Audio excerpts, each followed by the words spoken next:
au Seigneur. Donc, ensemble, franchement, demandons au Seigneur, prions. Père éternel, te disons merci. Merci de ce que tu nous as tous ici, mon Dieu, sans péché devant toi pour nous tous. Tu n'as pas pris compte de toute nature, tu as donné toute nature pécheuse, Seigneur.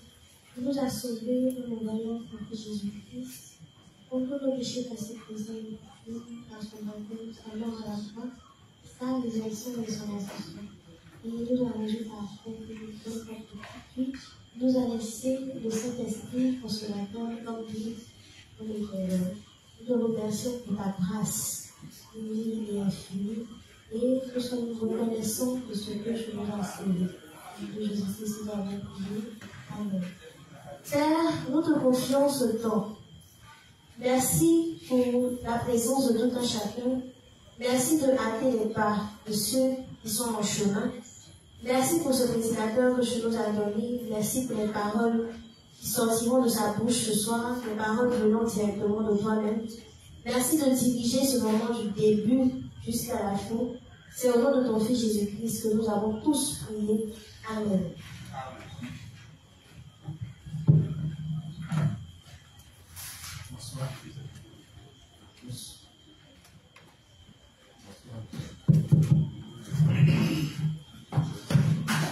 Bonsoir à tous.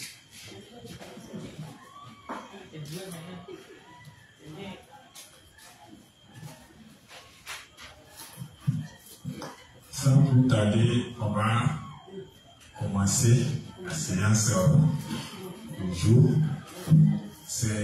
Le thème principal, c'est quoi? Ce qu'il faut faire lorsque nos péchés sont manifestés. Donc, depuis avant-hier, on a travaillé un peu sur deux trois thèmes. La connaissance de Dieu. Et les deux premiers thèmes qu'on a touché hier, c'est quoi sur quoi? Pour ceux qui étaient là, je vais donner seulement les deux thèmes. Oui? Essentiellement sur la connaissance. Là, c'est dans l'explication. Le thème qu'on a utilisé, pour ceux qui ont écrit. L'amour de Dieu. L'amour de Dieu, oui.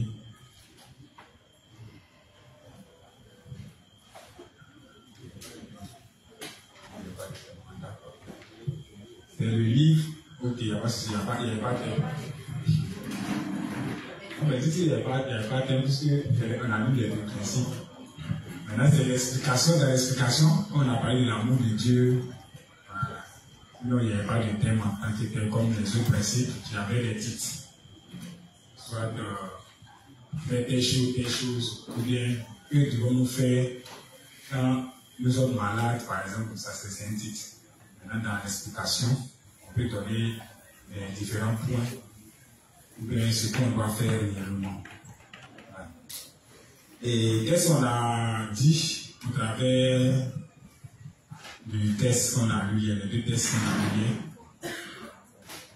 Ils se souviennent au moins du message des deux tests, le premier et le deuxième.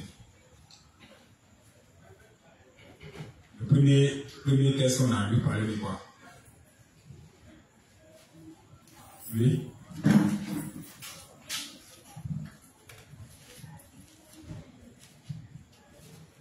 Bonsoir les saints.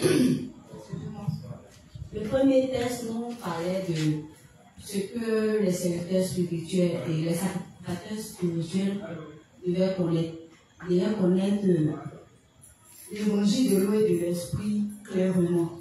Alors ça c'est le deuxième. Le premier. Oui? Regardez le deuxième paragraphe. Le premier parlait de quoi?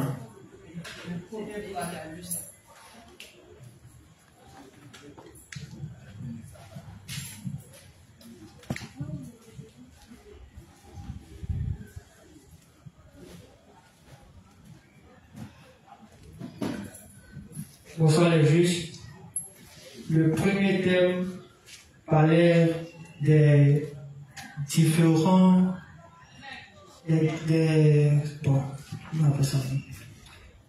les différents chrétiens qui ne connaissent pas la base du christianisme. Voilà.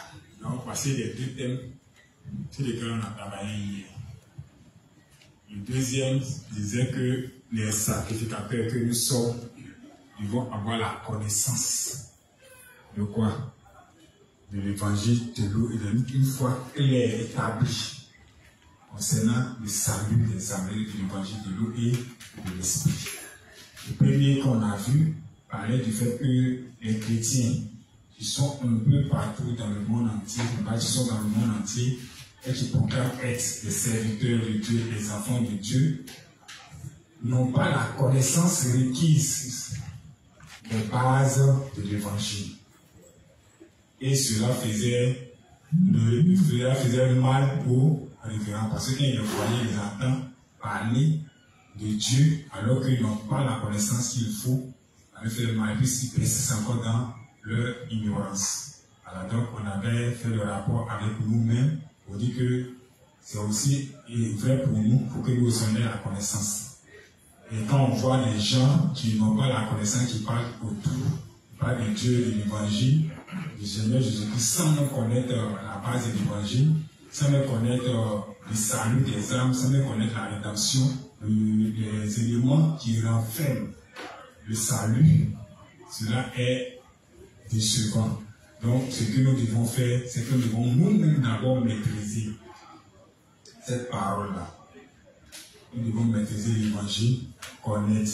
Et ça rentre en rapport avec le deuxième thème qui dit que les sacrificateurs que nous sommes devons connaître, avoir la foi fixée sur l'évangile de l'eau et de l'esprit, une fois claire et établie. Et pour cela, il dit qu'on devait faire quoi? On devait faire des recherches. Donc, pour connaître, il faut faire des recherches. Tu as entendu, lorsque tu as reçu l'évangile, on t'a dit que Jésus t'a sauvé de tous tes péchés. Ça, c'est ce qu'on t'a dit. Maintenant, qu'est-ce que toi-même tu penses? Qu'est-ce que toi-même tu crois? Est-ce que ce qu'ils ont dit là, tu as accepté ou que c'est parce qu'on a dit?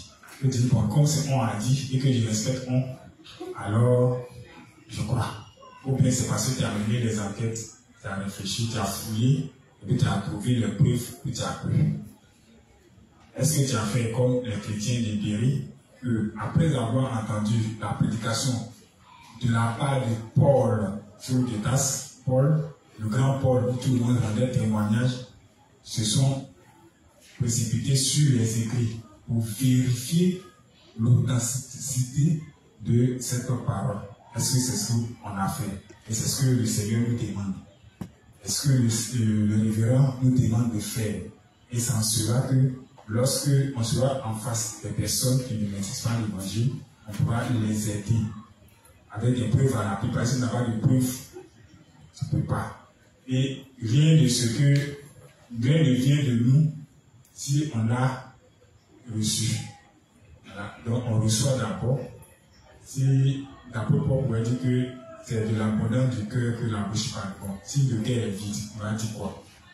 Donc c'est ce que tu ressens, c'est ce que tu transmets, c'est ce que tu as, si tu donnes.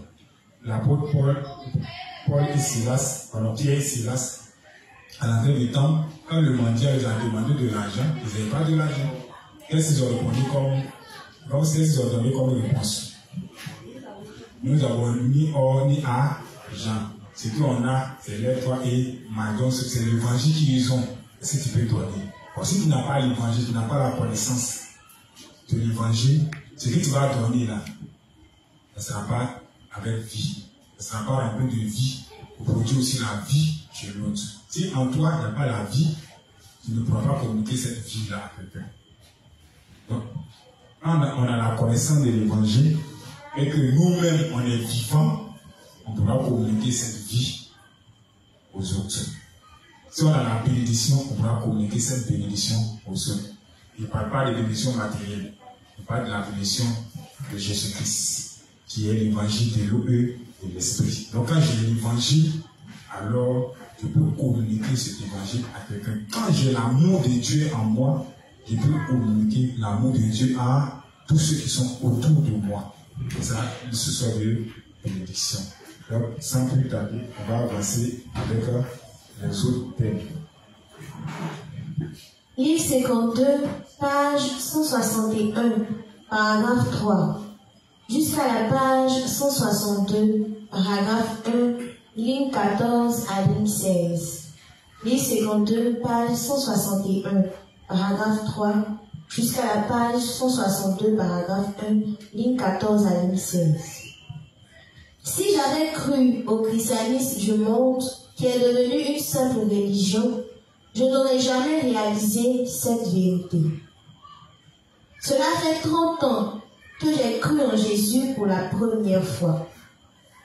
Quiconque a mené une vie religieuse aussi longtemps devrait déjà être devenu une personne sainte, digne de respect aux yeux des autres.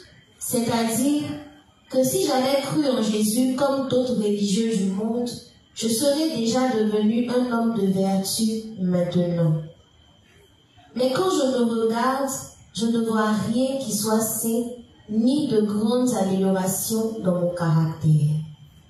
Au contraire, plus les jours passent depuis ma nouvelle naissance, alors que je me regarde, je suis encore plus obligée de reconnaître que j'ai vécu dans l'ignorance de moi-même et ingrat envers Dieu. J'étais effectivement destinée à mourir, mais le Seigneur m'a sauvée en répandant sur moi la grâce de l'évangile de l'eau et de l'esprit, et c'est pour cela que je ne peux remercier personne d'autre que Dieu.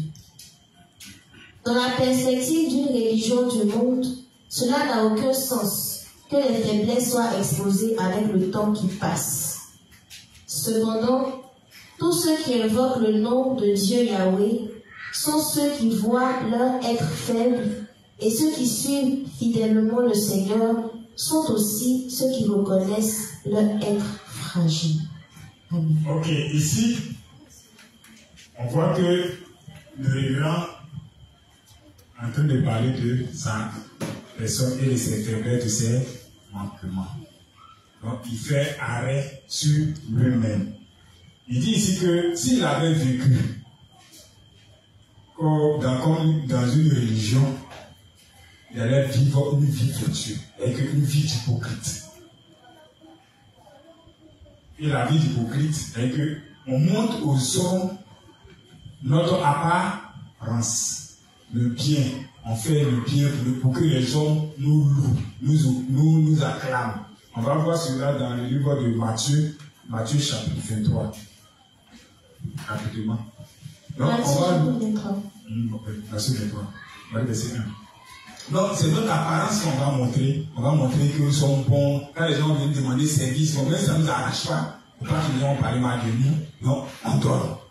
Non, on est gentil. On est prêt pour se sacrifier. Mais, en réalité, on souffre. Donc, ici, la religion, c'est quoi? La religion, c'est le moyen par lequel les hommes, ou bien la voie que les hommes ont mis, ou bien établi pour accéder à Dieu. C'est semblable à la tour de Babel. Quels sont les efforts, quelles sont les méthodes qu'on peut utiliser pour accéder à Dieu? C'est ça la religion. Et tu vas voir dans toutes les religions, c'est ce qu'on demande, l'effort. On doit faire ça, on doit faire ça, on doit faire ça pour pouvoir accéder à Dieu. Donc pour que Dieu puisse te écouter, que tu sois agréable à Dieu, tu dois faire un jeûne de 40 jours, 40 ans, ou bien 50 ans, pour que tu sois agréable à Dieu. Ça c'est la religion.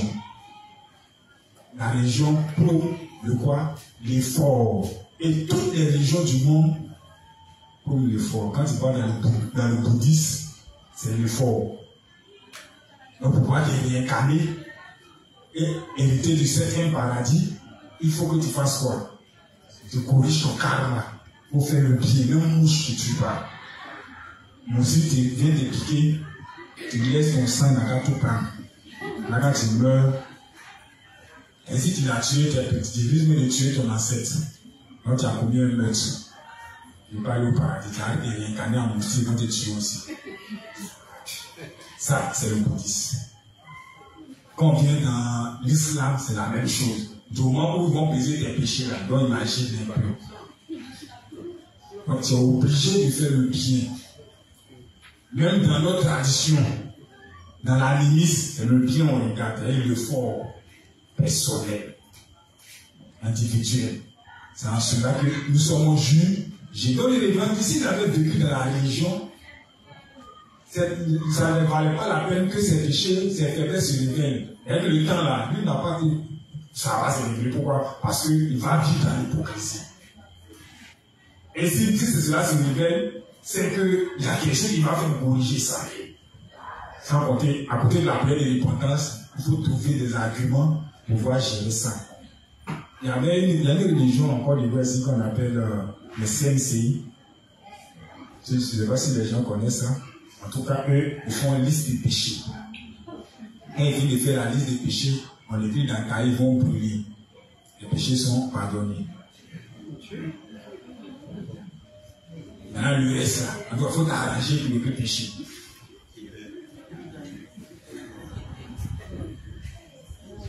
Eux, les péchés phares, quand tu as écouté, non, on va dire non, moi je me masturbais, je ne me masturbe plus. Mais aide dans ta tête. Et dans tes rêves. Parce qu'en dormant, quand on dort, on pêche. Donc lui, il pêche plus parce qu'il ne pose plus l'acte. Donc lui, il ne va pas parler de faiblesse. On les gens nous disent quoi? On fait arrêt d'image, arrêt sur image. Il y a avant, puis je m'arrête. Puis je me regarde. Je ne regarde pas à bout. Il fait un examen de soi. Quand je l'examine profondément, j'arrive à comprendre la gloire de Dieu. Parce qu'il avait dit ici que ce qu'il a dit hier, il ne va pas l'apprendre hier, je vais l'entrer dans le truc dedans. On fait arrêt sur l'image personnelle. Moi-même ici, qui? De quoi je suis capable? Quel type d'homme suis-je? Je m'examine. Je me regarde. Je lis dans tous les contours. On m'a dit que je suis mauvais. Jusqu'à quel point, jusqu'à quel point ma méchanceté est aussi. Quand je pense que je suis bien là, c'est dans quel but? Quand je suis en train de faire le bien, selon moi là, c'est dans quel but? Quand il me dit que ça peut faire l'œuvre de Dieu là, c'est quel objectif je veux atteindre, tout ça mes amis. Et ça, quand on finit de faire ce bilan, on peut dire, on peut rendre gloire à Dieu. C'est qu'il nous a sauvés de nos péchés. Donc, on dit quoi? C'est quand nos faiblesses sont bien manifestées, qu'on réalise que c'est comme ça nous sommes, qu'on peut faire, on peut se présenter devant Dieu pour être reconnaissant, pour apprécier son amour. Dans le cas contraire, on peut dire, oh, Dieu, tu es bon, tu es gentil, et puis on peut faire l'œuvre de Dieu pour montrer aux autres, ah, ce qu'il a dit là, c'est bon, hein. Mais en réalité, on n'a pas encore réalisé. Donc, les gens nous demandent, comme lui, à chaque fois, quand ces faiblesses sont manifestées, il pèse, il réalise que, ah, c'est parce qu'il est méchant, il est hypocrite, il n'est pas bon, que Dieu l'a sauvé, alors il peut être reconnaissant en Dieu pour son salut. Il peut apprécier l'amour de Dieu, comme l'apôtre Paul d'ailleurs. Il dit qu'il est le premier parmi les pécheurs, le numéro 1. Le plus grand des pécheurs. Mais pourquoi il dit ça? Parce que déjà, avant de devenir juste, c'était un assassin. Tout le monde le connaissait. Même quand il est né de nouveau, on dit, ah, il y a ce d'État, nous, on n'a qu'à aller là-bas. Non, mais il ne faut pas, il va venir ici, il va faire semblant. Il est né de nouveau, il va nous montrer nos cachettes, puis il va commencer à nous exterminer. Donc, même qu'il est né de nouveau, on ne croyait pas en lui. Mais malgré ça, il a demeuré dans la foi. Il se connaissait réellement. Donc, il pouvait faire l'œuvre de Dieu avec amour, avec beaucoup de détermination et de sacrifice. Pourquoi? Parce qu'il se connaît. Il sait combien de fois il est méchant, il est hypocrite. Donc, c'est ce que les gens nous demandent dans ce texte. Et comme lui, d'ailleurs, il continue, nous aussi, on doit s'examiner. Quand nos péchés sont manifestés, ce n'est pas le fait que nos péchés sont manifestés qui est mauvais. C'est le fait qu'on ne reconnaît pas que c'est mauvais. C'est ça qui est mauvais. C'est quand on est étonné que nous sommes méchants là. Dieu nous est étonné encore. C'est étonné que tu es méchant. Vous voyez, c'est ça, hein. La deuxième fois, étonné que les sont manifestés, ils sont étonnés. Non, ça là, ils ne pensent pas que c'est moi qui ai fait. Ils ne reconnaissent pas. Non, mais tu es sûr, peut-être, c'est comme il a regardé le frère là, c'est lui qui m'a influencé. Il ne reconnaît pas. Puis il vient faire inspiration. Quelque chose qu'il ne reconnaît pas, tu expliques quoi? Il n'a pas essayé, tu ne reconnais pas, c'est lui qui t'a amené à pécher, donc c'est lui qui est fautif. Donc comme il est fautif, il fait son explication, ah Seigneur, c'est à cause de moi il est tombé, donc il faut le lever. Donc on doit ses amis, on ne doit pas toujours rejeter la faute sur les autres. Parce que l'évangile dit que c'est parce que nous sommes méchants que Dieu nous a sauvés de nos péchés. Bon, si vous n'êtes pas méchant, et que toi tu es bien bon, à quoi bon de venir te sauver? Qui sait nager?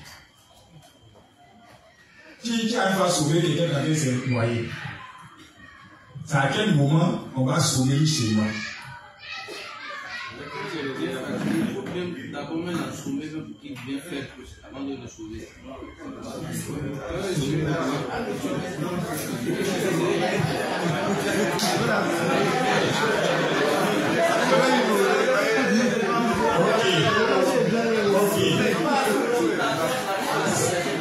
Il a raison. Quand les gars avaient noyé, il y a deux options. Soit tu vas l'aider, tu meurs avant lui. Soit tu le laisses, il boit bien l'eau, tu vas le sauver, ou tu rentres, tu l'en sors, tu le fais sortir. Trois options. Non mais tu as le temps de sortir, pas pour te tuer en fait. Mais c'est diva.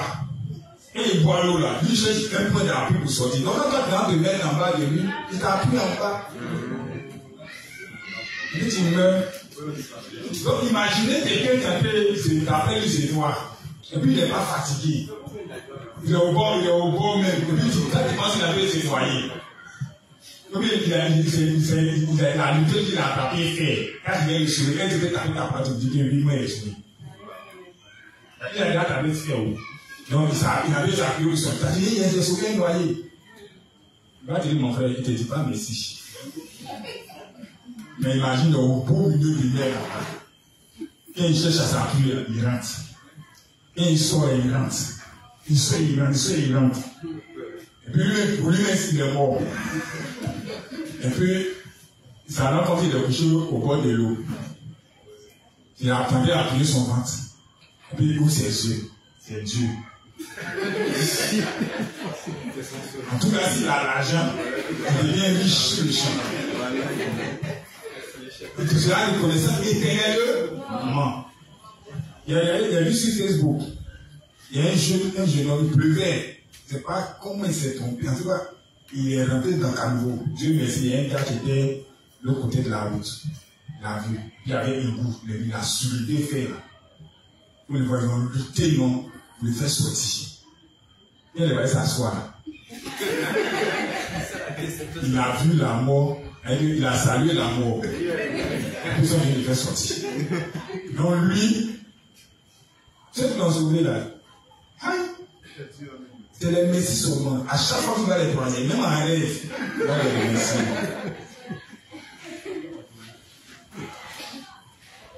Il va avoir l'eau, il ne va pas passer à côté.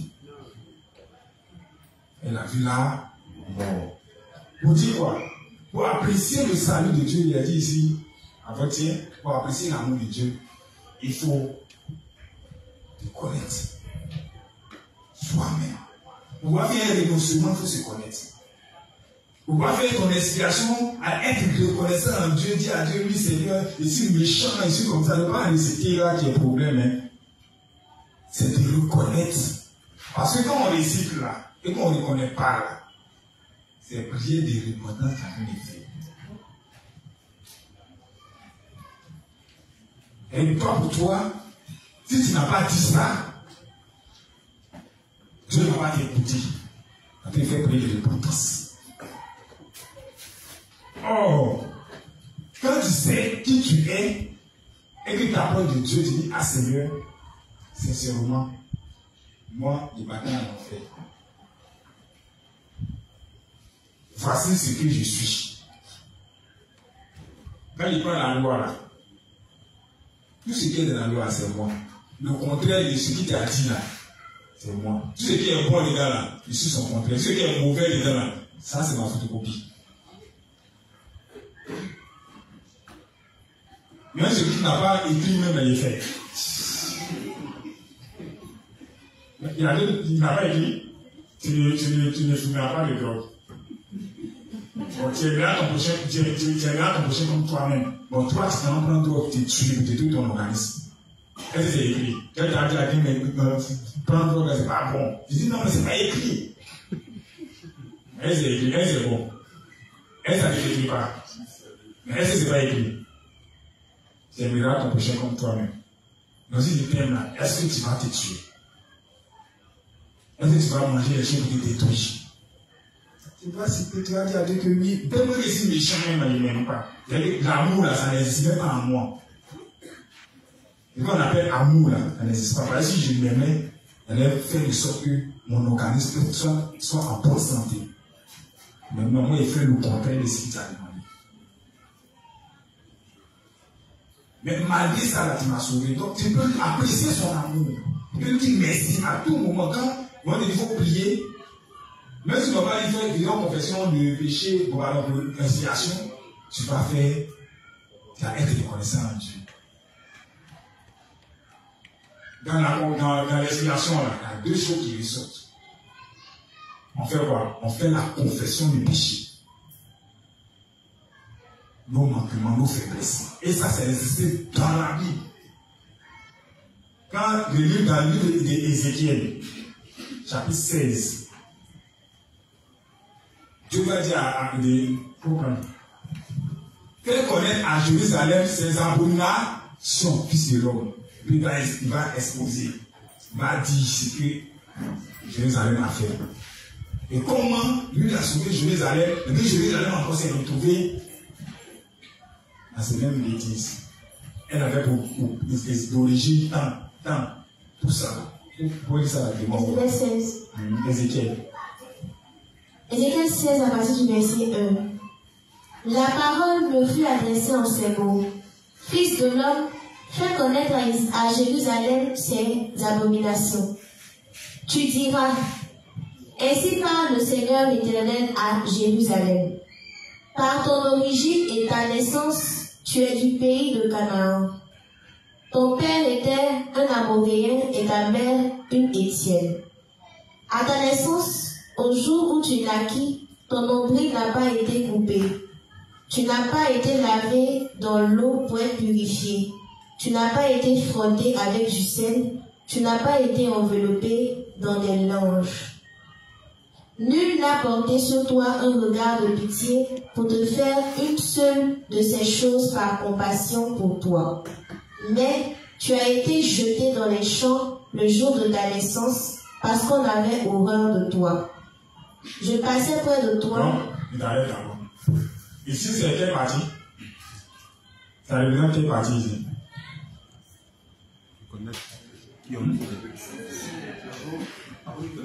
Avant de connaître l'évangile.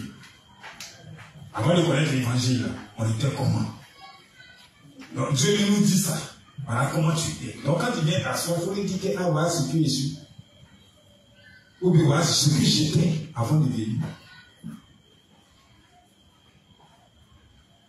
Et la chose c'est quoi? Ils l'ont jeté et il est mort.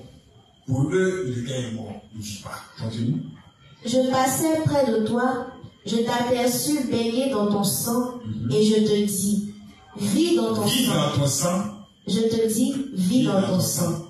Je t'ai multiplié par 10 milliers, comme les herbes des champs. Et tu pris de l'accroissement. Tu grandis, tu deviens d'une beauté parfaite. Tes seins se formèrent, ta chevelure se développa. Mais tu étais nu, entièrement nu. Donc il avait fait quoi? Il avait fait encore des reproches. Donc il dit à Jérusalem pour les quitter. Et puis encore il fait des reproches. Il a sauvé, mais il fait encore des reproches. Il fait quoi? le fait que Jérusalem s'est détruit. Je passais près de toi, je te regardais et voici, ton temps était là, le temps des amours. J'étendis sur toi le pan de ma robe, je couvris ta nudité, je te jurai fidélité, je fis alliance avec toi, dit le Seigneur l'Éternel, et tu fus à moi. Je te lavai dans l'eau, je fis disparaître le sang qui était sur toi, et je te oignis avec de l'huile. Je te donnai des vêtements brodés et une chaussure de peau teinte en bleu. Je te ceignis de fin lin, je te couvris de soie. Je te parai d'ornements, je mis des bracelets à tes mains, un collier à ton cou, je mis un anneau à ton nez, des pendants à tes oreilles et une couronne magnifique sur ta tête. Ainsi, tu fus paré d'or et d'argent, et tu fus vêtu de fin lin, de soie et d'étoffes brodées. La fleur de farine, le miel et l'huile furent ta nourriture. Tu étais une beauté accomplie, digne de la royauté. Et ta renommée se répandit parmi les nations à cause de ta beauté, car elle était parfaite grâce à l'éclat dont je t'avais orné, dit le Seigneur l'Éternel. Mais tu t'es confié dans ta beauté et tu t'es prostitué à la faveur de ton nom. Tu as prodigué tes prostitutions à tous les passants. Tu t'es livré à eux. Tu as pris tes vêtements, tu t'es fait des hauts lieux que tu as garnis d'étoffes de toute couleur et tu t'y es prostitué. Rien de semblable n'était arrivé et n'arrivera jamais. Ok, donc, ici, c'est les reproches que Dieu fait à Jérusalem et en même temps à toutes les sortes. Donc, quand Dieu va faire les reproches, c'est individuel. Donc, tu ne vas pas aller pour l'autre, si vous voulez, pour toi. Qu'est-ce que Dieu lui reproche? Ce qu'il dit là, si il faut les connaître, il peut accepter. C'est ça qui est la confession. Il dit, ah Dieu, ce que tu as dit de moi là, c'est ça. Il était comme cela, tu m'as sauvé. Malgré qu'il m'a sauvé là, parce qu'il continue de faire. Ne fais pas ta volonté. C'est en cela que tu pourras, comme on appelle, reconnaître tes faiblesses et puis avancer avec Dieu. Mais tu peux t'étonner, ah mais Dieu, je suis étonné, il y a un enfant qui a fait quelque chose, et puis ses parents sont préparés, il est étonné, il ne se reconnaît même pas l'État. Alors que c'est lui, on a vu que c'est lui qui a fait, mais il est étonné quand même. Donc en un mot, il a dit à ses parents que non, vous êtes des menteurs. Moi, il dit la vérité, pourquoi il m'a dit sur moi? Donc, on doit reconnaître notre état de nature, nos faiblesses, nos manquements. Ce n'est pas seulement le mal même qu'on commet, la négligence qu'on a dans l'œuvre de Dieu, la paresse qu'on se donne, qu'est-ce agit les choses du monde, on coupe. Mais quand on dit non, on doit le faire l'œuvre de Dieu, on trouve paresse. Non, c'est aujourd'hui là, je suis un peu fatigué, on a toutes les excuses. Tout ça là, ça fait partie des faiblesses, des manquements et des péchés que nous devons confesser à Dieu. Parce qu'on fait avec négligence. Il dit malheur à celui qui fait l'œuvre de Dieu avec négligence. Pourquoi il y a malheur là? Avec tout ce que le Seigneur a fait pour nous, on doit lui être reconnaissant. Et c'est ce que les révérends nous expliquent ici. Mais pour lui être reconnaissant, il faut qu'on réalise l'état dans lequel nous étions et l'état dans lequel nous nous trouvons. Et ce que nous continuons de faire. Puis on regarde Dieu, on dit, malgré ça là, tu t'es jamais détourné de nous. Comme un chien qui suit son maître, qui en cours de route, il laisse son maître, il s'en va dans la poubelle. Alors qu'à la maison, c'est bien, il mange. Il s'en va dans la poubelle, il va fouiller dans la poubelle, il va manger. Son maître s'en va. Mais le chien, il sait qu'il a un maître, du coup, il va derrière son maître. Dieu ne sait que quand on va manger à lui, là, on va se détourner pour aller dans la poubelle pour manger. Et c'est ça.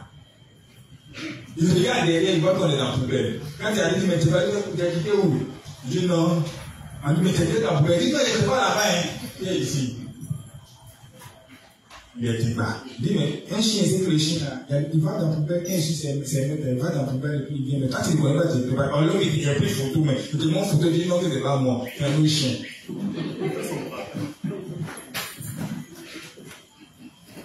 Le problème, c'est de reconnaître que nous sommes des chiens qui suivons le maître. Et que de temps à autre, on se détourne du chemin du maître et on le rattrape après. Dieu n'a pas de problème avec nous. Donc, quand nos faiblesses sont manifestées, c'est de faire quoi? C'est de les reconnaître. Et avouer cela devant Dieu. Donc, dans la confession, dans l'expiation, il y a deux choses qui ressortent. La confession des péchés et puis la confession de la foi. La confession des péchés nous donne à citer, à reconnaître ce qu'on a fait en les avouant en Dieu. Ah, c'est lui, il a fait ça. Il a fait telle chose. Il y a d'autres même que je ne pouvais pas faire ça physiquement parce qu'il y a des gens qui me regardaient. Donc tout s'est passé dans ma tête. Quand ils ont bougé là-haut, où il y a tout gâté. Qu'est-ce que tout ça? Et les conséquences, je savais que ça allait faire ça, mais j'ai fait fi de ça parce que je voulais poser au moins cette action. Et aussi, tu sais aussi les conséquences que peut-être ça a eu sur les autres. Parce que moi, ils m'en fous en fait. Ah, qui est fini là? Voilà, voilà les conséquences de telle personne. Après, moi, dans le quartier, là, les gens, même quand on dit juste, c'est groupé, ils cherchent les rapider. Après, le moins seul. Donc, ils ont détruit ton œuvre. Là, les soirs, ils viennent t'asseoir pour dire non, oui, Seigneur, il reconnaît, alors que tu ne reconnais pas les conséquences. Toute action a une conséquence.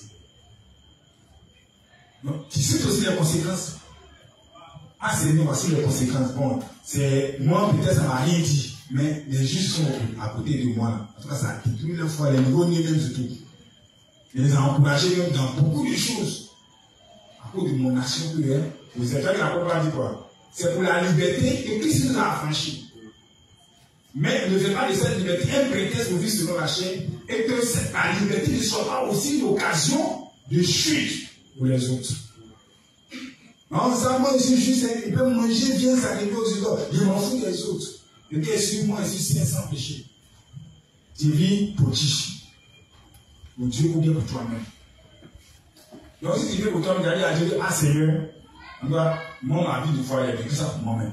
Tout ce qui est là, c'était pour ma propre gloire. Je m'en foutais des autres. Les conséquences que là, ce n'est pas mon problème. Dans ta confession, tu fais sortir. Donc, ce qu'il faut faire, quand vos péchés sont manifestés, c'est un peu d'or. Il faut savoir s'examiner et puis dire sincèrement à Dieu. Si tu n'es pas, tu vois que Marie a dit à Dieu que ça ne va toujours pas là. Les serviteurs de Dieu sont là. C'est à cause de vous, et on est là. Et là, tu cherches un Seigneur, bon, je vois c'est quel, est-ce que, bon, si moi, il n'est pas qui, bon, et quel sûr, si il va dire aussi. Voilà. Là, c'est chaud, là, nous, on dit, il y a des fois, quand il y a un poil, ça chauffe aussi dans nos cœurs. Donc, il faut que si on dit, ne pas dire, bon, il va être chaleur, là, tu veux garder. Non, il va dire, l'inspecteur, il va dire, bon, mon petit, ok, il va dire, il va dire que c'est à la fin, l'inspecteur, voilà. Mais juste ça, il va se me dit, c'était trop chaud pour moi. Donc, il fallait qu'il évacue la chaleur aussi. Voilà, on va tout subir la chaleur de votre confession. Là, il y a d'autres, quand ils viennent se confesser, c'est tout. Donc, on essaie d'atténuer un peu. Là, il ne dort pas. Il faut dire aux autres, là, on dit aussi des supports, là, on dit aussi les dos ne donnent pas, au moins ça peut aller. Donc, c'est comme cela. Et quand cela est bien, quand je vois c'est bien, c'est fait là. Dieu n'a pas comment être toi. Mais il sait que ton gars tu es. Mais quand il ne le connaît pas, c'est là qu'il est beau problème.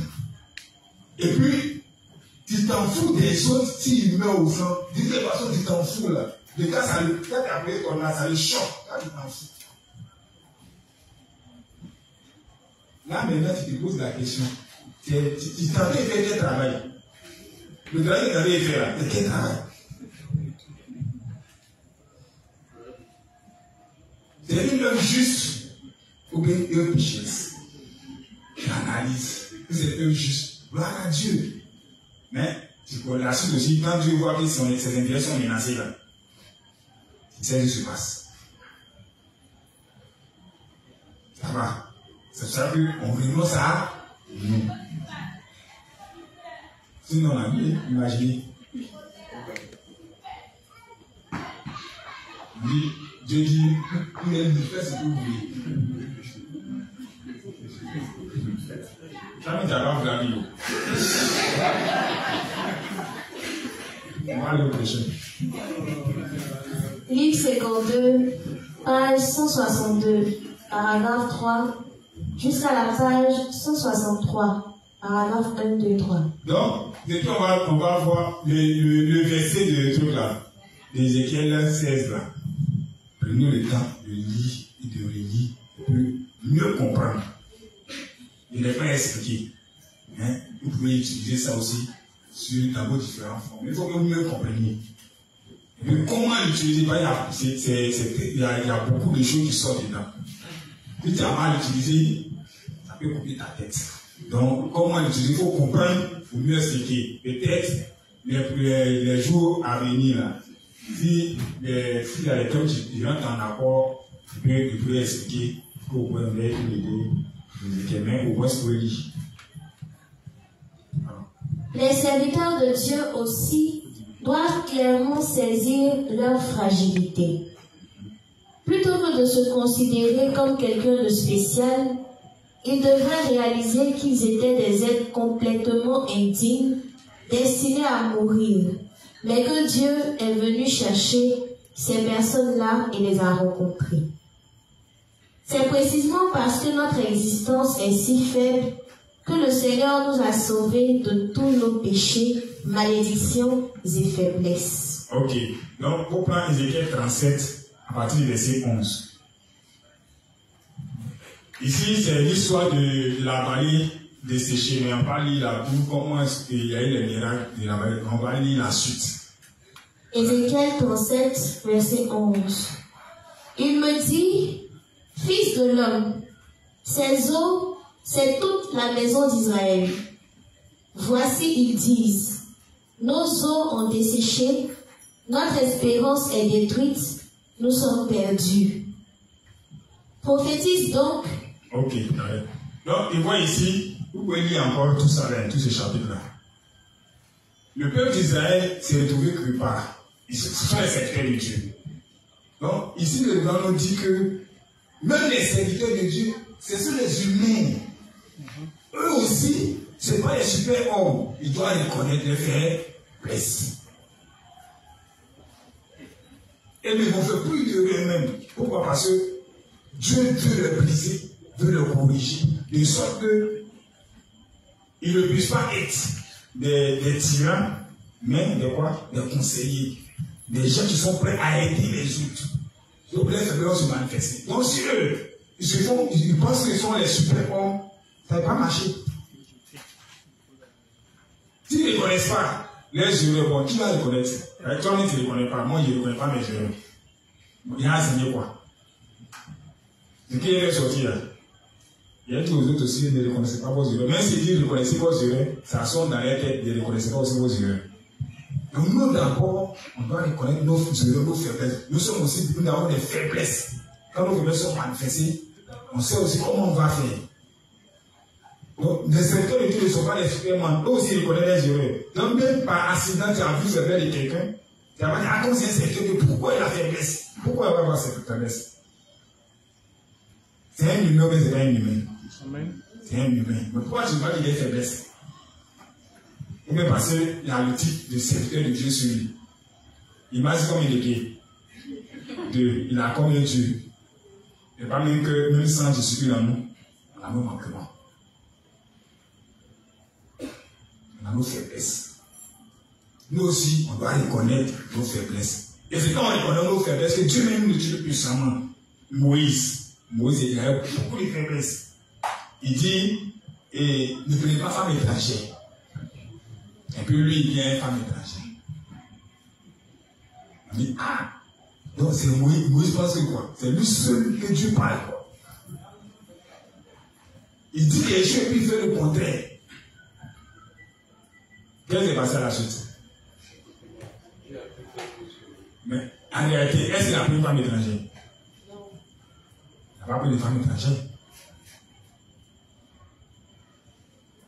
Sa femme, son père s'appelait comment? La femme de Moïse, son père s'appelait comment? Il était quoi? Est-ce que, comment on appelle même? Sarah, Sophora, était étranger à Dieu. Eux, ils ont pris ça sur le plan charnel. C'est la coûté cher. Moïse avait ses faiblesses, il est un bouquet. On dit qu'il faut taper une fois, il a tapé 2 fois, c'est pas, c'est 3 fois, mais 4 fois comme ça. On dit, ah, il ne va pas à Canaan. On se comprend? Donc, tout serviteur de Dieu, tout le monde a ses faiblesses. Jésus lui-même, il pleure de quoi? De quoi à moi?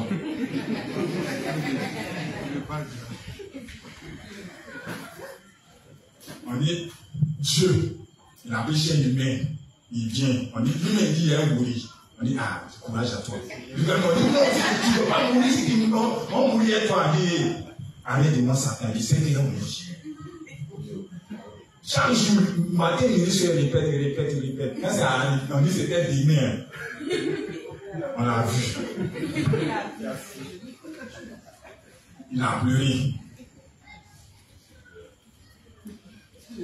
Donc, il a filié ses faiblesses. Donc, nous, je ne peux pas avoir nos faiblesses. On ne peut pas un peu même. On a nos faiblesses. On a nos manquements. Donc, on doit aussi réaliser qu'on a nos manquements. Donc, tout serviteur de Dieu a un manquement. Mais, tout cela est corrigé en Christ. Quand il reconnaît devant Dieu, à la lumière, ça sort, et puis Dieu corrige. Dieu corrige. C'est ce que le Seigneur, quand nos bénis sont manifestés là, c'est de reconnaître. Ne suis pas une dire des paroles, mais c'est de reconnaître d'abord ce qui est. Le mal, c'est mal. Il faut appeler les choses par leur nom. Amen. Le mal fait, j'ai mal fait. Si un serviteur de Dieu vient, tu as mal fait, et puis vient te reprocher, tu as mal fait. Tu analyses, pourquoi il a mal fait? Il va dire, voilà, pourquoi c'est mal fait? Ah, ok, c'est que c'est mal. Pourquoi? Parce que ça empêche les gens de venir de nouveau. Ça devient mal. Dans la loi, on appelle ça le péché de culpabilité. On faisait explication pour ça. Tu as posé une action, tu ne sais pas que ce n'est pas bon. Pour toi, c'est bon. Mais quand on vient t'interpeller, on dit que tu as mal fait, tu deviens automatiquement coupable. Donc, on appelle un péché de culpabilité. Tu dois faire explication. Donc, si tu ne le sais pas, on vient te dire que tu as fait. L'autre vient te dire, ah, si tu as fait là-bas, si ça m'a fait. Tu deviens automatiquement coupable. Tu dois faire ton explication. Si personne n'a parlé, et que pour toi, tu ne sais pas aussi, bon, tu ne sais pas, bon, quelque chose que tu ne sais pas, tu fais l'explication comment tu peux pas. Mais du moment où il dit que, ah, à cause de toi, tu vois, en temps de prêcher l'évangile à quelqu'un là-bas, quand tu es passé, quand même tu t'es comporté là, la personne ne t'écoute plus l'évangile là. Tu as fait quoi? Tu t'es constitué peut-être dans quelques secondes en Satan pour tuer, pour empêcher une âme de naître. Donc tu dois faire ton explication. Ah Seigneur, j'ai marché, j'ai sauté sur un pied, j'ai empêché une âme de naître de nouveau. Je vais voir qu'ils m'ont sauté sur un pied là, je viens m'ouvrir là.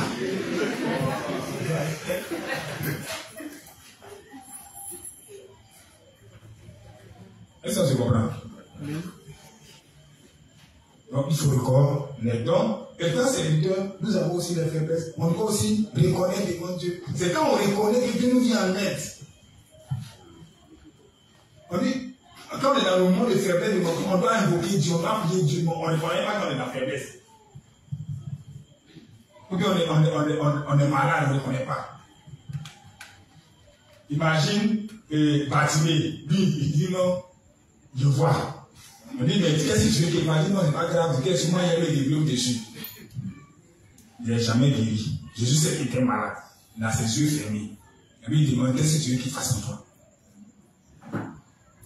Le gars de la main sèche là. Il dit, qu'est-ce que tu veux qu'il fasse quoi pour toi? Il dit, je veux que ma main, il va être guéri. Il dit, tends ta main.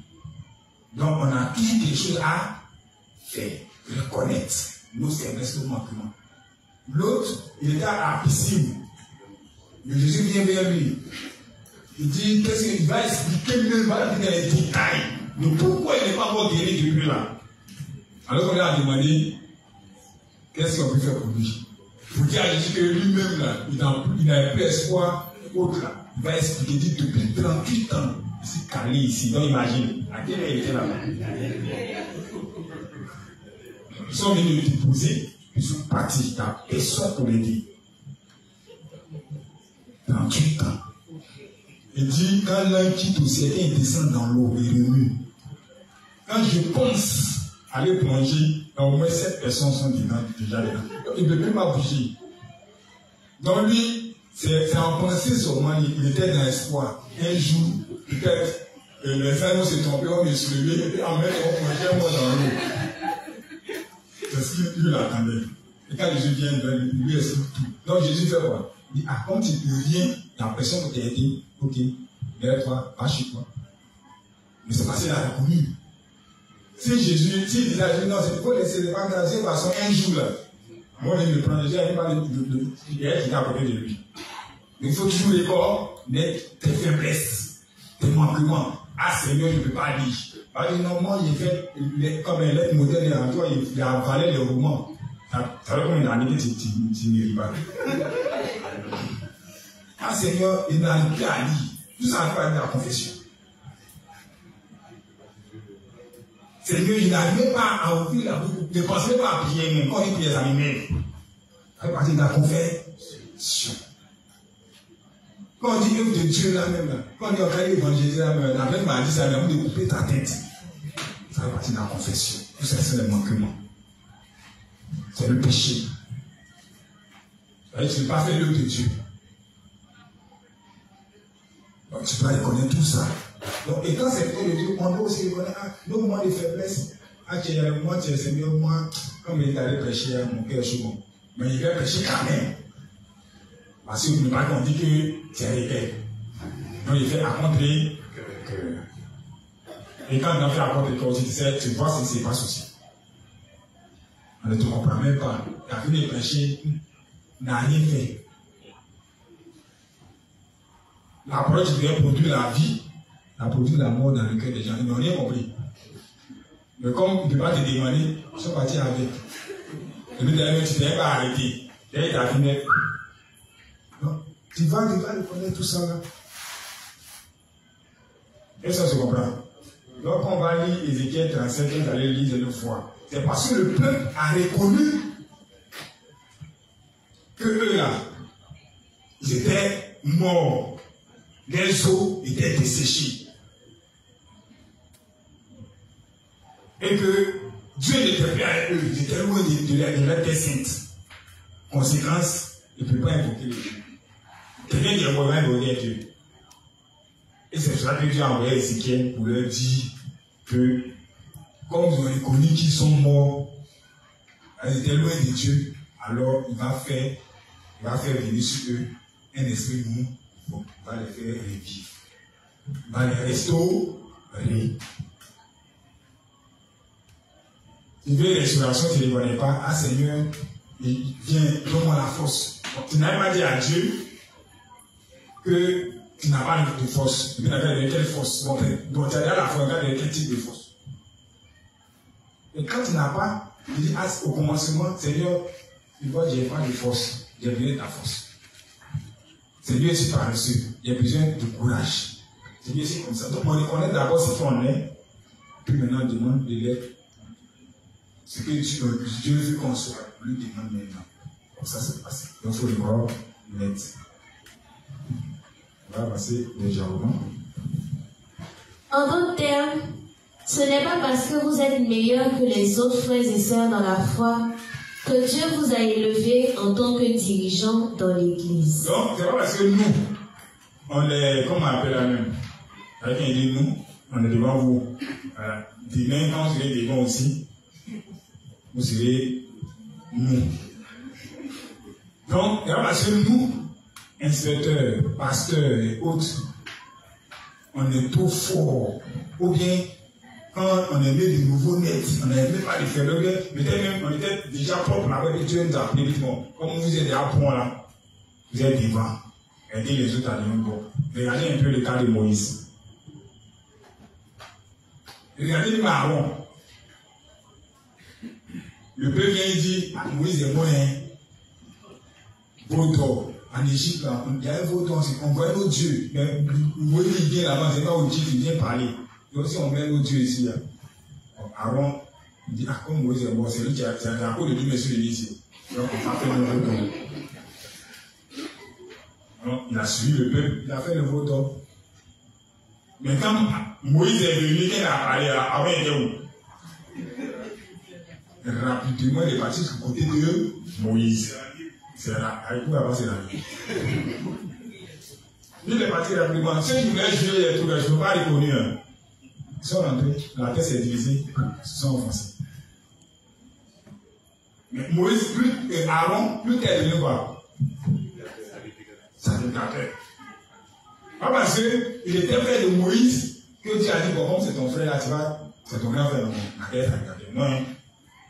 C'est parce que rapidement, il s'est laissé. Si. Et Dieu, c'est les gens comme ça qu'il veut. Les gens qui le connaissent, et puis qui ne veulent pas persister dedans. Ils ne s'entraînent pas dans leur position. Quand ils voient que c'est mauvais, rapidement ils se rallient du côté de Dieu. Ah, je me suis trompé. Ou j'ai mal fait Dieu. Ils ne savaient pas que ça allait causer tant de trucs comme cela. Ou bien les conséquences sont trop dramatiques. Mais il a fait ça quand même parce qu'il y avait pression, mais au moins il dit positif. Il a vraiment été rallé. La faute n'est pas de l'autre, c'est nous. Nous sommes responsables de toutes nos actions. Il sait que tu es faible quelque part. Il dit non, de toute façon, il aime m'asseoir, il aime résister.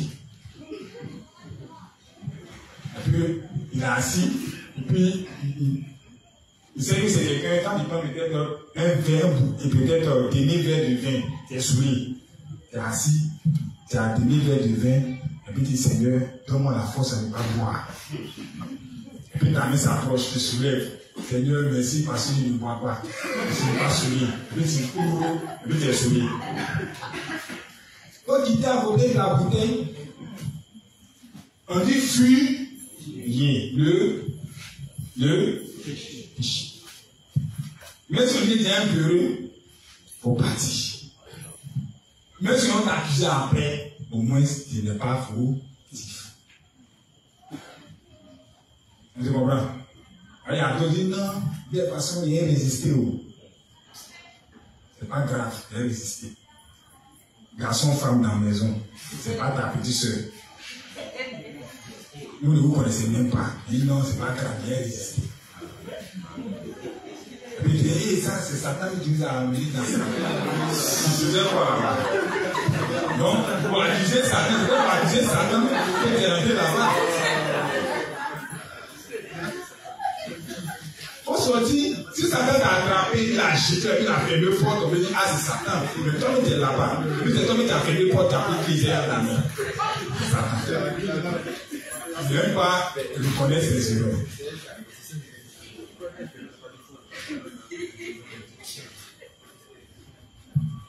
Ça se comprend.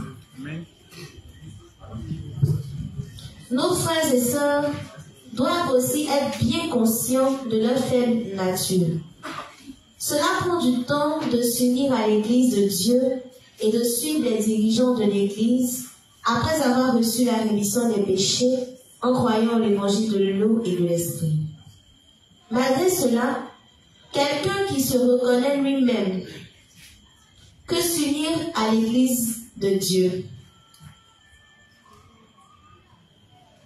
Malgré cela, quelqu'un qui se reconnaît lui-même peut s'unir à l'église de Dieu. C'est parce que nous voyons notre nature indigne que nous essayons de nous unir à l'église et de vivre par la grâce de Dieu. Ok, donc ici, il montre comment et qui sont ceux qui peuvent s'unir à l'église de Dieu et comment s'unir à l'église de Dieu. Quand on dit on est unis à l'église de Dieu, là, ici on est dans un lieu de rassemblement. On est rassemblés ici. Il y a des qui sont unis, il y a des qui ne sont même pas là. Ils ne sont pas unis, ils sont présents. Mais il dit, pour être unis à l'église de Dieu, là, il faut d'abord se connaître. Donc si tu ne te connais pas, tu es présent avec nous ici, mais tu n'es pas uni à l'église de Dieu. Est-ce que le français là, c'est bien clair? Et que pour que je sois uni à l'église de Dieu, il faut que moi-même je sache qui je suis réellement. L'état de nature là. Quand on dit homme là, ici je suis homme, oui, on dit quoi? Quelles sont mes faiblesses? Quels sont mes manquements? Est-ce que je suis agréable à Dieu? De quelle manière? Avec le regard de la loi? Ou bien c'est parce que Dieu a déclaré que je suis juste, je suis juste? Est-ce que ce sont les efforts qui m'ont amené au salut? Et qu'est-ce que je dois faire? Donc, je me connais moi, je connais mes faiblesses. Comme je sais que je ne suis pas bon, je suis mauvais, alors pour être bon, pour être agréable à Dieu, il faut que je m'accroche à Dieu lui-même. Pour profiter de sa grâce. Là au moins, si elle s'est attachée à sa robe là-haut, est-ce que sa robe là ne me ferme pas? Elle me ferme, est-ce que vous me voyez? Donc je suis confondu avec le péché. Être uni, c'est faire un avec Christ. En pensée, en parole et en acte. Mais il faut d'abord se corps. Il faut se dépouiller du vieil homme. Ce n'est pas des fois aller ton corps, il faut sortir de ton corps pour aller dans un autre corps. Non. Tu dois savoir que ta chair va hériter de la gloire de Dieu. Et que tu as besoin de Dieu pour plaire à Dieu. Tu as besoin de la parole de Dieu pour plaire à Dieu. Quand tu es uni à ça, quand tes pensées sont sur ça, quand tes faiblesses sont révélées, tu reconnais, ah Seigneur, c'est comme ça, je suis, mais tu m'as sauvé déjà. C'est une mauvaise qui est posée comme action, mais tu m'as déjà sauvé. Donne-moi la force pour pouvoir continuer avec toi. Donc, je renonce à ces pensées que non, je suis bon. Pourquoi il posait l'acte? Non. Voici être uni en Dieu, c'est ce qu'il va nous dire ici. Vous voulez prendre la partie? C'est parce que nous voyons. Excusez-moi. Ok. Nos frères et sœurs doivent aussi être bien conscients de leur faible nature. Non. Nos frères et sœurs doivent être bien conscients de leur faible nature. Cela prend du temps. Chacun de nous doit être conscient qu'on est faible de nature. Quand tu es juste là, tu dois réaliser que tu es faible de nature. C'est la première chose à comprendre. Cela prend du temps de s'unir à l'église de Dieu et de suivre les dirigeants de l'église. Pourquoi ça prend du temps? Ça prend du temps parce que c'est avec le temps qu'on réalise qu'on est aussi faible. Parce que c'est quand nos faiblesses vont se manifester, sortir. Au départ, on dit, oh, ça c'est l'autre, ça peut passer ma chair, Issa, à peu près, il fait ça. Donc, la faute, c'est Issa qui a fait. Donc, si ma chair, Issa, alors c'est qu'il faut commettre l'acte. Maintenant, si ma chair, Issa, tu m'as tué, tu vas punir l'acte. Ah, donc c'est pas Issa, c'est moi-même. Là, ça vient un peu. Donc, au fur et à mesure, on va se découvrir, alors on pourra être unis à l'église de Dieu. Mais tant que on ne s'est pas découvert, on peut venir à l'église. On peut dire, mon frère, pardon, on s'unit à l'église. Donc, tous les dimanches, on est là. Tous les mercredis, on est là. Prier, on est là. Enseigner. Tout ce qui se passe dans l'église de Dieu, on est là, on est unis à ça. Mais quand on dit unis à l'église de Dieu, là, à Dieu, là, ça prend du on n'a pas réalisé qui nous sommes réellement, on ne peut pas être unis à Dieu, on va dire à l'église de Dieu. Mais on peut être unis à l'église de Dieu, et que nous on est ici, là. On dit on est à l'église de Dieu, mais. Ok, voilà. Donc on est unis à l'église de Dieu. Donc tous les dimanches, c'est cela. Quand il arrive à le juste, non, le juste est uni, mais est-ce que Dieu reconnaît qu'il est uni? En un mot, pour que Dieu reconnaisse que toi tu es uni à lui, là, il faut qu'on se connaisse. Sinon, on peut être uni, tout le monde dit, ah, le frère, là, on est uni, mais Dieu dit, il ne sait pas que tu es uni, tu ne vois pas même. Il dit, ah, tu ne vois pas les qui. Tu regardes, il dit, ah, bon, tu ne vois pas. Il voit les autres sont calés, sont unis, mais toi, il ne te voit pas. Alors, tu ne te connais pas toi-même. On se comprend? Oui. Donc, c'est pour ça que chacun doit continuer à ses amis unis. Je vais être uni à Dieu. Je ne veux pas être aussi comme dans Matthieu là. Matthieu 7. Il ne veut pas faire partie de ces gens-là. Donc je m'examine proprement, à proprement dit. On va mieux apprécier l'amour de Dieu. Continue. Malgré cela, quelqu'un qui se reconnaît lui-même peut s'unir à l'église de Dieu. C'est parce que nous voyons notre nature indigne que nous essayons de nous unir à l'église et de vivre par la grâce de Dieu. Cependant, que se passe-t-il jusqu'à ce que quelqu'un arrive à une telle compréhension? La plupart des gens pensent habituellement qu'ils ont été sauvés à cause de leur propre mérite et qu'ils apportent aussi une contribution merveilleuse à l'église de Dieu. Parfois, j'ai envie de dire aux gens de ne pas s'embêter à venir à l'église. Bien sûr, je ne devrais pas dire une telle chose. Est-ce que tu comprends? Il dit, lui, il dit qu'il a envie de dire aux gens, ou même pas aux élèves, comme il n'y a pas de ici là, quand on va évangéliser là, quand il avait vu, il veut venir, il dit, mon frère, prends ton temps, il faut aller dans ton église là-bas.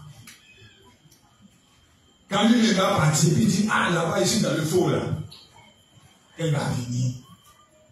S'il a un problème, il ne va pas dire, non, c'est toi qui l'as dit, il faut venir à l'église, viens t'unir, tout. Il peut supporter sa souffrance. Il peut même demander, ah, comment il peut faire? Qu'est-ce qu'il peut faire pour que mes parents me laissent venir au culte? Donc ici, il dit quoi? Il a envie de dire aux gens, restez à la maison. Quand vous avez réalisé réellement qui vous êtes là, vous êtes venus à l'église. Vous êtes tous unis. Quand vous êtes unis à Dieu, étant à la maison, là, vous pouvez maintenant être unis physiquement. Je ne sais pas si on a compris tout ça. Mais, il dit, s'il le dit, ça ne va pas présenter bien. Donc, dans l'enseignement, il dit que être uni là, ce n'est pas être présent. Mais c'est d'abord se reconnaître qui on est réellement, qu'on est faible. On a des manquements, on n'a pas de mérite dans le salut là. On n'a pas de mérite. Aucune mérite. Non, moi je pensais, moi je cherchais Dieu depuis des années. Et quand ils sont venus, j'ai vu les gars même passer, mais ils ne parlaient pas de Dieu, même ils ne m'ont pas parlé, voilà à quelqu'un. Lui il a entendu, et puis je suis venu, tellement qu'il cherchait Dieu. Donc, en un mot, il avait dit que c'est parce qu'il a voulu d'aimer Dieu que Dieu a dit, bon, on t'a pas permis de l'enfant venir. Voilà. Alors que rien de tout ça. Ils l'ont forcé même. Elle a fait parler des personnages peut-être pendant 3 mois. Ils ont parlé, elle n'a rien compris. Mais elle est venue quand même parce qu'on ne voulait pas que ces personnes-là se découragent, elle dit qu'elle est trop têtue, elle ne comprend pas, son vrai est trop dur. Donc elle dit, ah ok, de cette façon, c'est elle le temps, elle comprend. Viens chercher Dieu, ou bien chercher Dieu. Dieu dit, on n'a pas de mérite. En aucun cas. Non, si tu mérites d'être dans sa présence, c'est que tu n'es pas encore uni à lui. Tu n'as rien encore compris.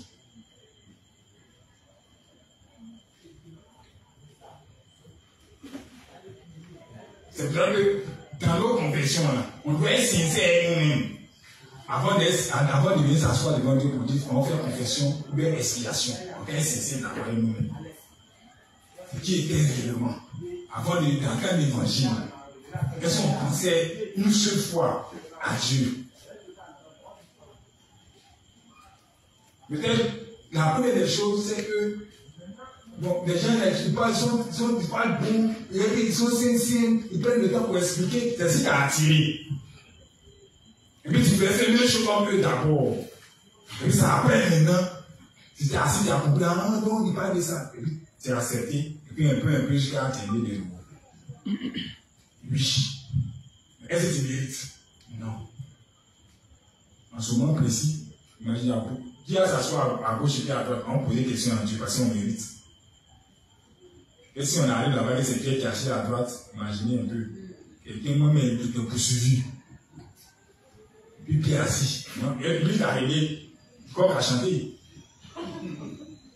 Moi, il m'a été poursuivi, il était reconnu depuis qu'il est né. Et puis jusqu'à il était reconnu. Il ne peut pas aller me chercher. Puis c'est Pierre qui est assis là, non. Moi, je fais ma soeur à la droite. Vous comprenez un peu? On est mériteur, mais tout ce qu'on obtient, c'est par grâce. Dieu est là, on dit qu'il se il se repose de tous ses œuvres. La seule chose qu'il nous demande, est-ce qu'on a lu dans. On a lu dans quel livre?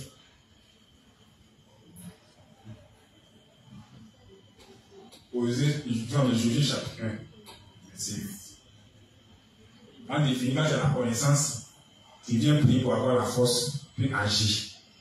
Applique ce qui a été dit, tu auras le résultat. Principe, on dit principe sur temps. Ok, il faut qu'il maîtrise le principe, le connaisse.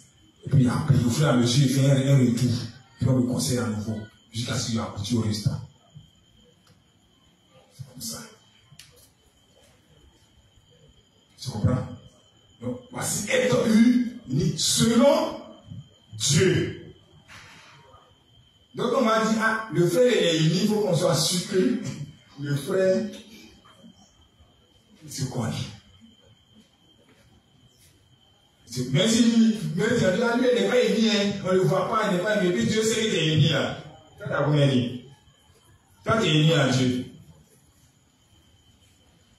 Parce que lui, il dit, pour être uni, il faut que tu arrives à réaliser qui tu es. Donc, quand tes faiblesses sont révélées, c'est vers lui, tu vas dire, ah, pour que puisse vivre dans la sainteté, il faut qu'il soit à côté de toi. Pour que la lumière et quoi même, les étoiles puissent éclater, puissent briller, afin qu'ils s'approchent du soleil. Pour que le soleil, on ne peut pas dire, il faut que le soleil les éclaire. Pour qu'eux aussi puissent réfléchir la lumière. Mais tu dis, non, moi, je réfléchissais un peu la lumière même. Et à un moment, la lumière qui sortait de moi. Et puis, le soleil vient s'ajouter dessus. Donc, même s'il n'est pas là, même, la nuit peut briller. Il mérite. Non, moi, j'étais as brillant. Ah, t'es as brillant. Ok. On va se retirer un peu de toi pour voir. Reconnais que tu es ténèbre. Pour obtenir ça, reconnais que tu es faible.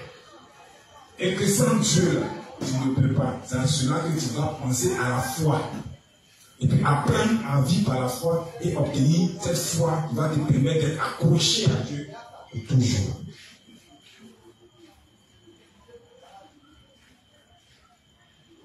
Ça va? Ok, termine. Moi aussi, je suis un être faible. Mais le Seigneur m'a rencontré et m'a sauvé de tous mes péchés. C'est pour cela que toute âme... Il dit quoi? Lui aussi, il est une âme faible. Mais qui l'a rencontré? Il a dit que c'est lui qui a rencontré le Seigneur. Qui a rencontré son ami? Et lui-même était assis là, puis le Seigneur venait vers lui. Puis le Seigneur là. Il était arrêté, puis le Seigneur venait vers lui. Mais le Seigneur va où va partir? Tu es dans tes ténèbres là. Imaginez quelqu'un qui est dans tes ténèbres. Il ne sait pas s'il y a tout devant. Qu'est-ce qu'il va bouger? Il a arrêté. Il va s'arrêter d'abord. En fait, pour quelqu'un qui est censé. il va s'arrêter. Il va attendre que peut-être quelqu'un lui apporte la lumière pour pouvoir éclairer son chemin. Il ne puisse pas. Mais toi, tu es dans tes mains, puis c'est toi qui trouves ton chemin. Et puis tu as croisé quelqu'un qui est, c'est pas pour. Continue. C'est pour cela que toute âme doit s'humilier devant Dieu et reconnaître sa fragilité fondamentale. Si nous nous connaissons réellement nous-mêmes, alors nous pouvons tous vivre en paix en nous confiant en l'évangile de l'eau et de l'esprit devant Dieu. Donc il dit quoi?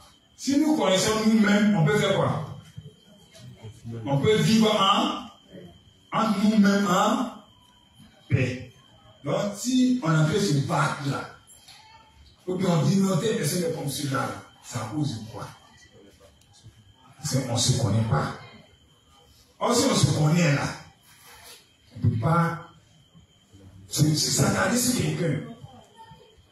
Dès que tu vois la personne qui a fait ses bêtises, tu vois, tu te vois. Et donc c'est comme ça, nous tous on est. Si on se connaît, mon prochain c'est toi.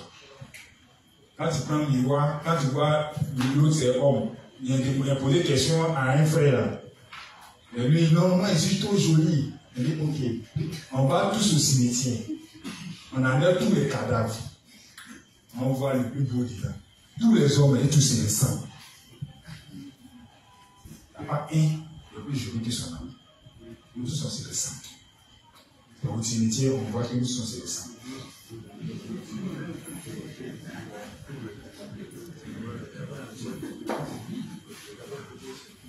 Je ne sais pas si quelqu'un a vu au cimetière squelette et plus joli que son ami là.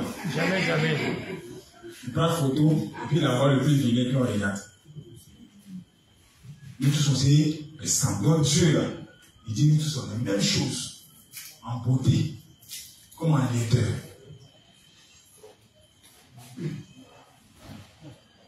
Nous-mêmes, dans le même sac.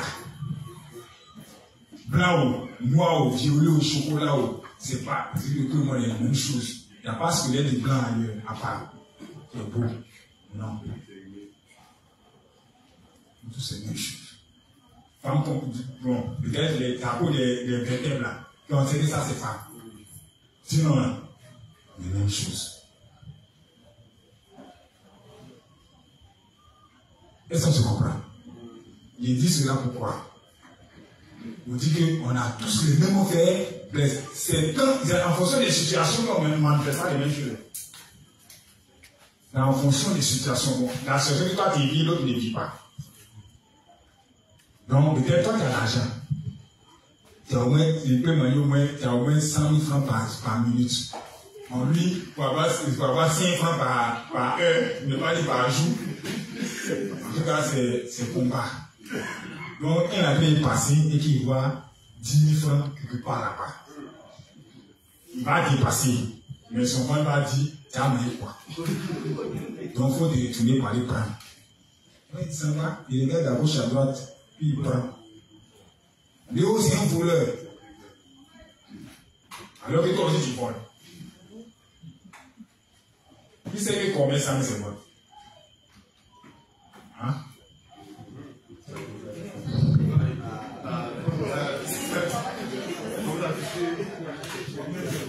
Lisez l'Ancien Testament, lisez. Quand tu dis, le bon de nous, c'est légal. La bonne légalité.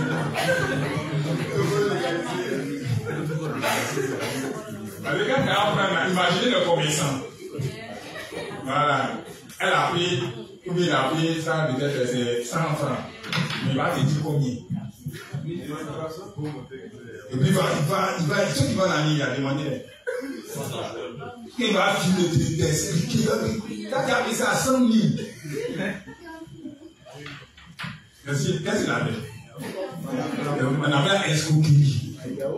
Mais comme c'est le nom du changement, c'est même vol là. Pour embellir un peu.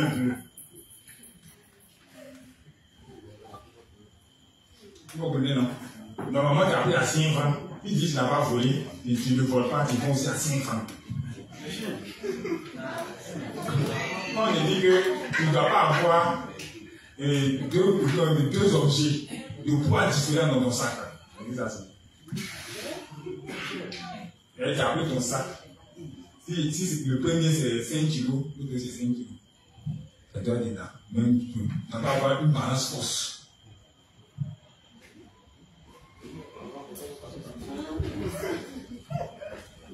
Ça, c'est la loi. Donc, quand tu avais ta confession aussi, là, ah, Seigneur, nous tous, nous sommes notre problème. Essayons de chercher à comprendre. Par exemple, il va poser la question à un gars. Il dit, lui, il n'a jamais tué. Il dit, mon frère, tu es sûr que tu n'as jamais tué? Il dit, non, il n'a jamais tué. Il dit, tu es sûr, cousin? Il dit, ok, on va expliquer tuer. On va essayer de développer. On tue quoi? On n'a rien tué l'homme, mais moi, il dit, tu as tué peut-être des hommes. On fait exemple. Dieu, il a dit, Adam et Ève, multipliez-vous et remplissez la terre.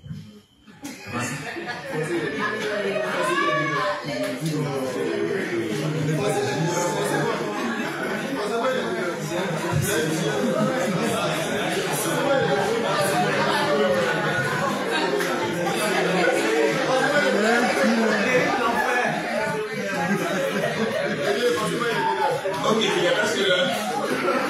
Voilà. Donc, vous voyez déjà, non?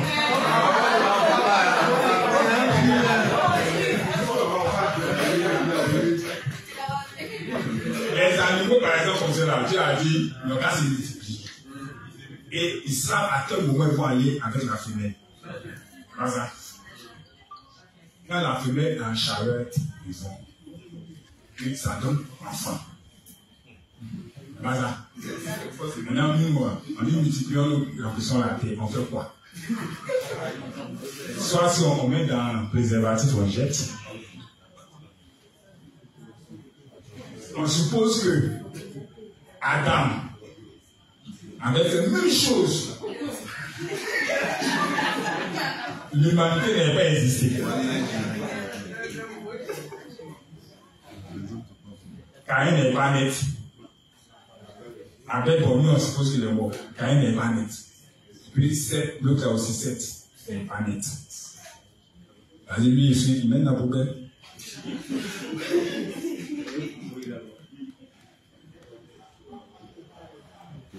Maintenant, Dieu dit à Rebecca, qui avait des jumeaux dans son ventre, lui dit, il y a 2 nations. 2 nations. Toi, tu as tué combien? Oh, c'est 2 enfants qui sortent de son sein. Donc, quand on dit criminel là, est-ce que tu n'es pas dedans? C'est dedans.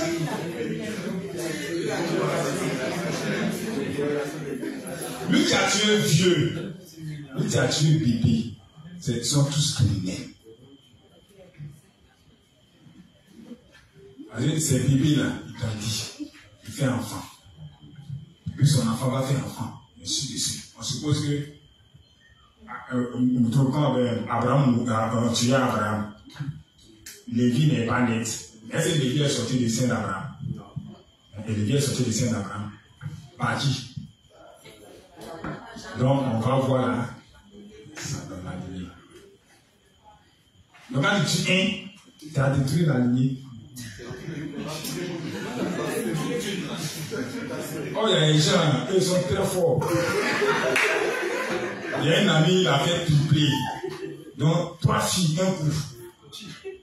Il y a d'autres qui ont fait 6. Il y a un temps, tu as fait 6. Donc, imagine, tu as tué la cantine même. Imagine, tu as tué 6 amis. Oh, les 6 là, elle doit faire 6. Ainsi de suite. Il faut faire. Mais c'est un.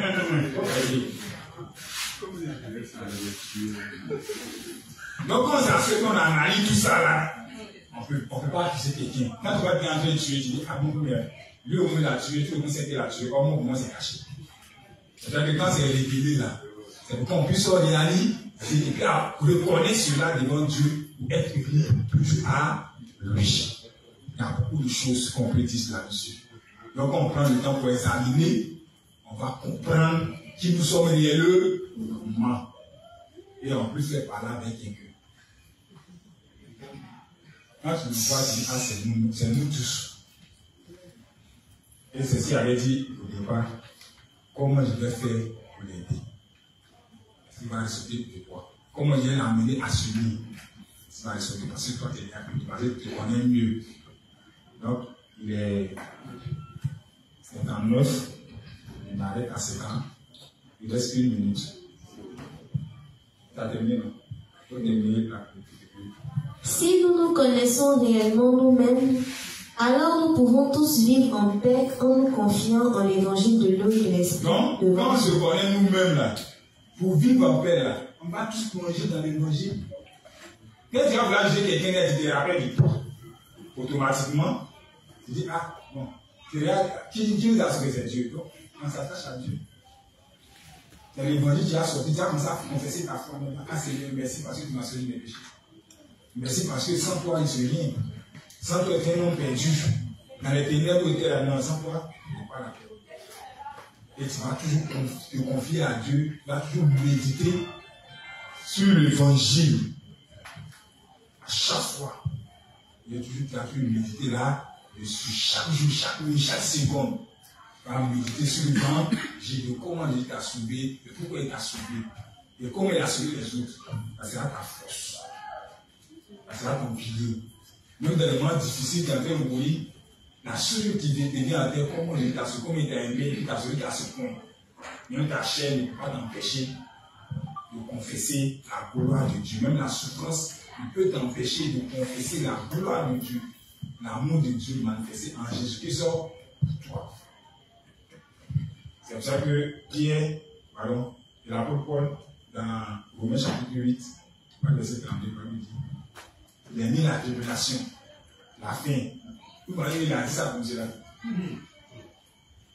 Parce qu'il a compris que nous, on récite.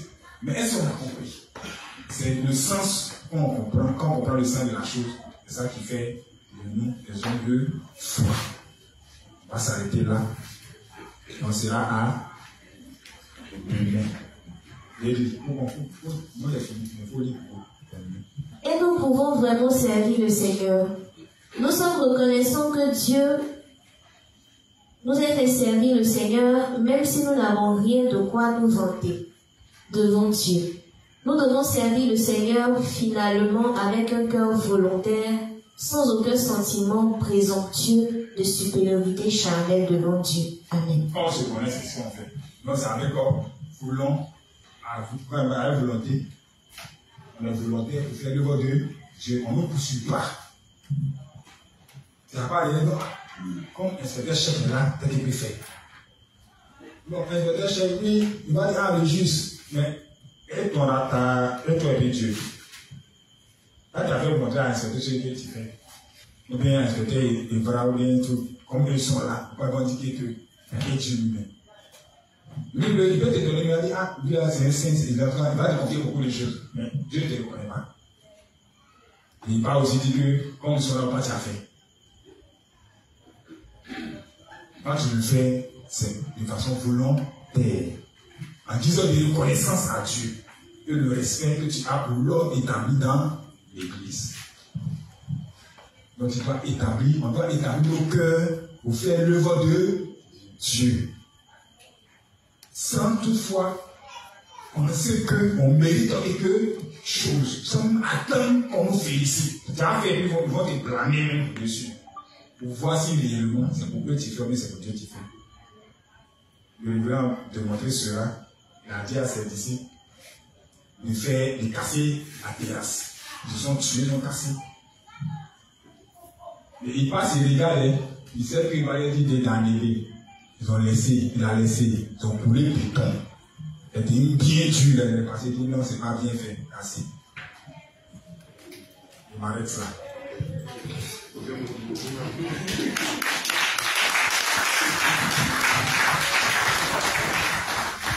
Amen les justes, donc on va prier le Seigneur pour la fin. Ensemble, élevons la voix. Seigneur Père éternel, nous te disons merci pour ce temps d'enseignement. Merci pour toutes ces paroles précieuses. Merci de ce que ce ne soit pas seulement théorique pour nous, mais que nous puissions appliquer tout ce qui nous a été recommandé ce soir. Merci de ce que tu as permis à chacun d'entre nous de faire un examen profond de nous-mêmes et de nous voir tels que nous sommes. Merci de raccompagner chacun d'entre nous à la maison sain et sauf et de nous donner le cœur uni, la force, la santé et les moyens d'être présents le reste de la semaine. C'est au nom de ton Fils Jésus-Christ que nous avons tous prié. Amen.